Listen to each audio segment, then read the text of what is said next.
झी24 तास एक पाऊल पुढे। घाणीच्या साम्राज्यात गल्लीबोळात असलेल्या या झोपड्यांमध्ये भेसळयुक्त पदार्थांपासून मिठाई आणि अन्य खाद्यपदार्थ तयार होत असल्याचा धक्कादायक प्रकार यवतमाळमध्ये उघडकीस आलाय। काही परप्रांतीय कारागीर हे खाद्यपदार्थ तयार करून शहरातील दुकानांमधून ग्राहकांच्या माथी मारत असल्याचं नागरिकांनी उघडकीस आणलं। या प्रकारामुळे राज्याचे अन्न आणि औषध प्रशासन मंत्री मनोहर नाईक यांच्या जिल्ह्यातच नागरिकांच्या आरोग्याशी खेळ होत असल्याचं स्पष्ट झालंय।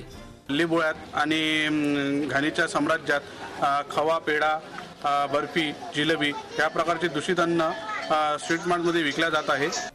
यवतमाळमध्ये दररोज मध्य प्रदेशातून भेसळयुक्त कुंद आणि खवा आणून त्याद्वारे मिठाई तयार केली जाते। अनेक ठिकाणी विनापरवाना कारखान्यातून ही मिठाई आणि खाद्यपदार्थ बनवून विकले जातात।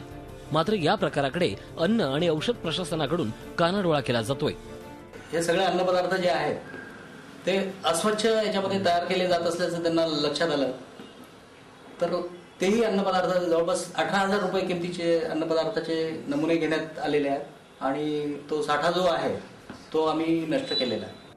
नागरिकांच्या जीवाशी असाच खेळ सुरू राहिला तर भेसळयुक्त खाद्यपदार्थांमुळे विषबाधा होऊन मोठी हानी होण्याची शक्यता नाकारता येत नाही। झी24 ताससाठी श्रीकांत राऊत, यवतमाळ। झी24 तास एक पाऊल पुढे।